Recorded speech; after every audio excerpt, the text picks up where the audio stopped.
ስንትና ስንት ባለ ጸጋዎች አሉ። ግን አላህ ዘንድ ዱንያዊ የሆኑ ነገራቶች መጠቃቀሚያዎች የዱንያ ጸጋዎች አንድን ሰውን አላህ ዘንድ ተወዳጅ መሆን አለመሆኑን የሚገልጽ ስላልሆነ ምን ተደረገ?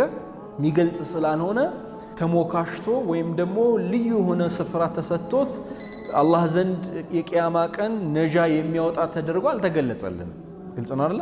እንደዛ ቢሆን ኖሮማ እኮ ረሱል ሰለላሁ ዐለይሂ ወሰለም ባልተቸገሩ ነበረ። ረሱል ሰለላሁ ዐለይሂ ወሰለም እኮ በጣም የችግር ህይወትን ያሳለፉት። ምናልባት እኛ ከረሱል ሰለላሁ ዐለይሂ ወሰለም ከሰሓባዎች ይኖሩበት ከነበረው የኑሮ አንጻር አሁን እኮ እኛ የምንኖረው በጣም የደስታ ወይም የተድላ ኑሮ ነው። በጣም የተቀናጣ ኑሮ። ያኔ እኮ የሚበላ አይታወቅም፣ ብዙ አይበላም። ግልጽ ነው አይደል? ረሱል ሰለላሁ ዐለይሂ ወሰለም ጋር 2 ወር ለሚያህል ከዛም በላይ ለሚሆን ጊዜ እሳት አይቀጣጠልም ነበር። ግልጽ ነው፣ እሳት አይቀጣጠልም ነበር። እኛ ጋር ቤት በቀን ስንት ጊዜ እንትን ስቶቭ ሲሊንደሮች ወይም ቡታጋዝ ስንት ይለኮሳል በቀን?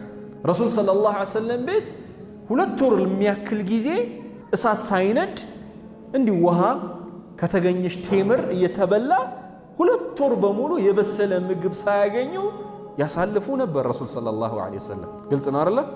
የዱንያ ወይም ደግሞ ሀብት የዱንያ ጸጋ አላህ ዘንድ ተወዳጅ ለመሆንና አላህ ዘንድ ላለን ቦታ ቂማ ቢኖረው ኖሮ ረሱል ሰለላሁ ዐለይሂ ወሰለም የተንደላቀቀ ኑሮ ይኖሩ ነበር። ግን አይደለም ነው። ግልጽ ነው። ይህንን መረዳት ማወቅ ይኖርብናል። ያኔ እኮ የረሱል ሰለላሁ ዐለይሂ ወሰለምና የሰሓባዎች ኑሮ እኮ እኛ ካለነው ከሆነ አንጻር ሲነጻጸር እኮ በጣም እዚህ ግባ የሚባል አይደለም። በጣም የሚገርም ነው። ያኔ ለምሳሌ እኮ ሰሓባዎች ይኖሩበት የነበረው ሐያት ማለት ነው በጣም ያጅብ ነበር። ለምሳሌ ከሚለበስ ልብስ አላቸው ከተባለ ወይ የሆነች ብዙ ቅያሪ እንደው የሌለው ስንት ሰሓባ ነበር?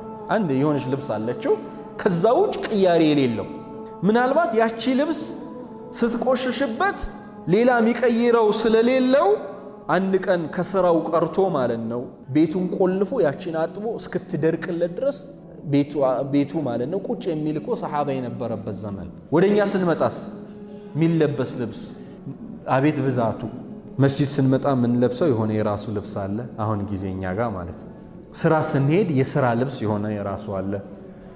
መኝታ ወደ መኝታ ስንገባ የመኝታ ልብስ አለ። ባኞ ቤት ሲገባ የሆነ የባኞ ቤት ልብስ አለ።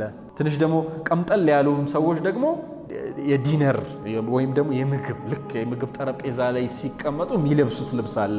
የሆነ ሰርግ ምናምን ሲኖር አይነት አለው አይደል? እኛ ጋር ሰሓቦች ጋር ረሱል ሰለላሁ ዐለይሂ ወሰለም ያኔ በነበረ አንድ የሆነች ልብስ ነው ያለቻቸው። خلاص በቃ የሚጠቃቀሙበት እቃ ያኔ خلاص አንድ መጠጫ ካለ ያቺ መጠጫ ሁሉንም ነገር የምታስተናግድንሽ፣ ውሃም ነገር ከውሃም ውጭ ያለ ትኩስም ነገር ቀዝቃዛም ነገር ሁሉን ነው የምታስተናግደው። አሁንስ እኛ ጋር የሻይ መጠጫ ራሱ ነው፣ የቡና መጠጫ ራሱ ነው፣ የውሃ መጠጫ ራሱ ነው፣ የሆነ ምናምን ጁስ ምናምን የሚጠጣበት ራሱ ነው፣ የሆነ ምናምን ሁሉም አይነት አለው እኮ አይደለ? አያችሁ እንዴት አይነት ኑሮ ይኖርን እንደሆነኛ። ያኔ ግን እንደዚህ አይነት ነገር አይታወቅም ነበር። ያኔ ሰሓባዎች እኮ ያን ጊዜ ተውት በህይወት ኖሮ አይደለም ሲሞቱ እኮ መከፈኛ ያጡ ነበረ። መከፈኛ ራሱ ማለት መከፈኛ። ሐዲስ ላይ ኸባብ ብን አልአረት ረዲየላሁ አንሁ ሲናገር ምን ይላል? هجرنا مع رسول الله صلى الله عليه وسلم نلتمس وجه الله يا الله نفيت فلقن كرسول صلى الله عليه وسلم قابرن إنيا معشر الصحابة إنيا صحابة وش هجرة درقنا لاله. خباب بن الأرط هجرة كادرقن بوهلا فمنا من مات كان يا مكاكل بزو هجرة لي يموت ألاله. منهم مصعب بن عمير. مصعب بن عمير عندنا على كموتت مكاكل. مصعب የመካ ሰው እኮ ነው አይደል? ያውም የሀብታም ቤተሰብ መካ ወደ መዲና እንደው አወል ሰፊር في الاسلام مصعب بن عمير ነው አይደል? በዳዕዋ እንደ ልኡክ እንደ አምባሳደር ሆኖ በዳዕዋ ወደ መዲና የመጀመሪያው የእስላም አምባሳደር የዳዕዋ ተወካይ ሆኖ የሄደው ሙስዓብ ነው። ሙስዓብ ብን ዑመይር በሞተ ጊዜ ይላል ኸባብ ብን አልአረት መከፈኛ ታጥቶ አለ የሆነች ቁራሽ ጨርቅ ነበረች። ፈኢዛ ገጠይና ቢሂ ረእሱሁ በደት ሪጅሉህ ወደ ራሱ ለማልበስ ሳብ ስናረገው እግሩ ይከፈትብን ነበር አለ ኸባብ ብን አልአረት ሙስዓብ ብን ዑመይር። ወኢዛ ገጠይና ቢሂ ሪጅሉሁ በደት ረእሱሁ